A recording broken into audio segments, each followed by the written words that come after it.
姐妹们，孩子要是想吃鸡翅，别光做红烧和可乐了啦。今天分享一个很少人知道的做法，外酥里嫩，好吃还不上火。孩子说比麦当劳的炸鸡翅还好吃呢，而且看一遍就能学会。早上买不到新鲜的鸡翅，就买了冷冻的，还是挺贵的，要18块钱一斤。你们那里卖多少呢？解冻还是用老方法，放点盐，适量清水，大概泡个20分钟。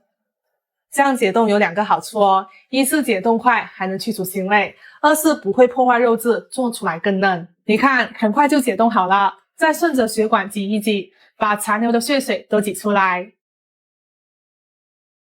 洗干净后呢，用厨房纸吸干水分。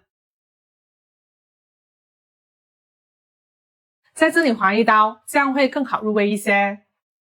千万不要打花刀哦，破坏纹理，口感就会差很多了。接下来给它腌制一下，这一步非常重要，认真看好咯。放点葱姜，1勺生抽，半勺蚝油。好吃又鲜味的关键呢，就是加入这个果蔬味的咖喱粉。这也是西小豆家出的，之前他家的咖喱块真的是火遍全网，现在又出了这款果蔬味的咖喱粉，不辣口味的，特别适合小朋友吃。它的配料表非常干净，有小麦粉、玉米粉、胡萝卜粉、番茄粉、西芹粉、椰子粉等等，都是天然的食材，大家可以放心购买，而且还是零反式脂肪酸的，小朋友吃特别放心。这样一瓶在线下超市起码要30-40块，但是今天在我这里商家给了专属福利价，一瓶只要15.9块，买2瓶更划算。平时用来炒饭做咖喱牛肉都超级好吃，放1-2勺进去轻松就能做出西餐厅的味道。有需要的姐妹可以点视频左下角链接去看看哦。把所有调料抓匀，腌10分钟。不过想要口感更香更酥脆呢，可以在表面上给它裹一层淀粉。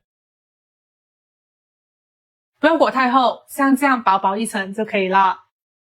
做法和细节呢都交给你们了，如果还是记不住的话，可以把视频点赞收藏起来，以后想吃的时候找出来跟着做就可以了。平底锅油热后呢，把鸡翅一个个摆进去，用中火去煎，煎好一面呢再翻面，全程大概煎10分钟左右，像这样表面金黄酥脆就可以出锅了。